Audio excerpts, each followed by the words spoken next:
दोस्तों, अगर आपके भीतर अशांति भरी पड़ी है तो गौतम बुद्ध के जीवन की यह कहानी आपको जरूर समझनी चाहिए।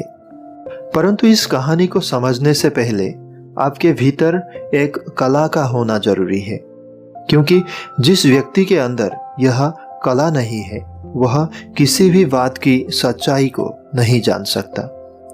वह कला है सुनने की कला।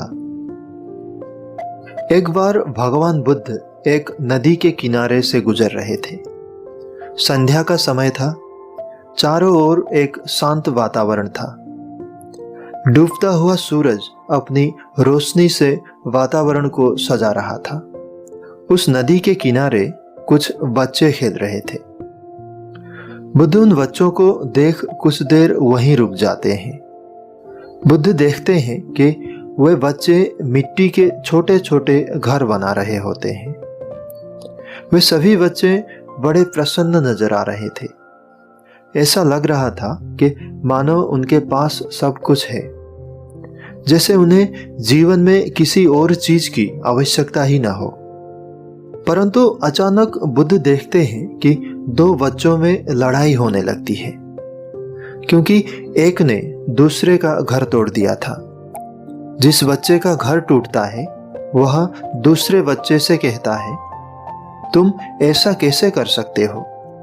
मैंने इसे बड़ी मेहनत से बनाया था, पर तुमने एक ही क्षण में मेरी सारी मेहनत पर पानी फेर दिया। अब से मैं तुम्हारा मित्र नहीं। आज से तुम्हारी और मेरी मित्रता समाप्त हुई। तभी उन बच्चों की माताएं आ जाती हैं और उनसे कहती है, चलो बच्चों, अब शाम हो गई, अब घर चलो। यह सुनते ही सभी बच्चे खुद ही अपनी मिट्टी से बने घरों को कूद कूद कर तोड़ देते हैं और खेलते कूदते एक दूसरों के कंधों पर हाथ रख अपने अपने घर चले जाते हैं। जब तक उन बच्चों ने यह माना हुआ था कि वे घर उनके हैं, तब तक लड़ाइयाँ भी हो रही थी और मित्रता भी खत्म हो रही थी। मगर जब बच्चों ने यह जान लिया कि अब शाम हो गई, घर जाने का वक्त हो गया, तो उन्होंने खुद ही उन घरों को कूद कूद कर तोड़ दिया और नाचते कूदते अपने घर चले गए। इस पूरी घटना को देखने के बाद बुद्ध अगले दिन इस घटना को अपने भिक्षुओं को बताते हैं और कहते हैं, हमारा जीवन भी ठीक इसी तरह से है। जिसे साफ दिखाई दे गया कि यहाँ मृत्यु को प्राप्त होना ही है, तो वह सभी बंधनों से मुक्त हो सकता है। तुम पूछते हो कि संसार से मुक्ति कैसे मिलेगी? तुम्हें मुक्त होने की कोई प्रयोजन नहीं। तुम मुक्त ही हो, परंतु वर्तमान तुम एक सपने, एक भ्रम में जी रहे हो जो एक दिन टूट जाएगा, क्योंकि सपने अक्सर टूट जाते हैं।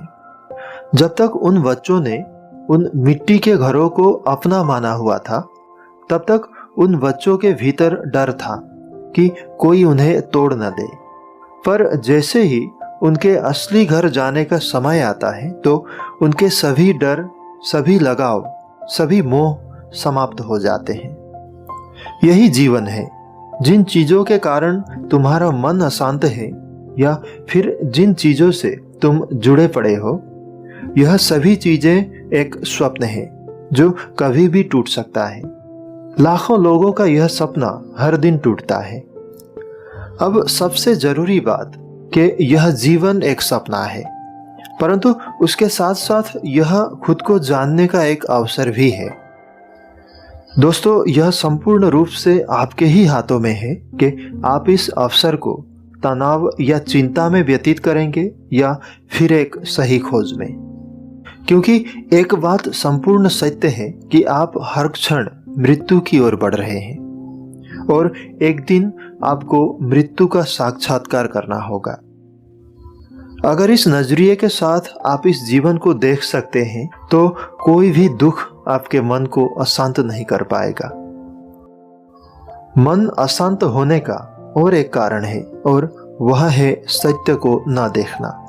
और दोस्तों, सत्य यह है कि दूसरे व्यक्ति हमें खुशी नहीं दे सकते, पर हम फिर भी दूसरों से खुशी चाहते हैं।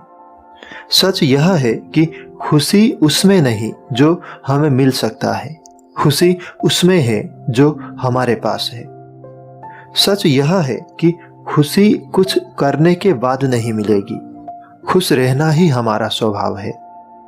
और दोस्तों, सच यह है कि जीवन बीत रहा है और शायद हम अभी तक कुछ नहीं कर रहे हैं, इसीलिए मन अशांत है।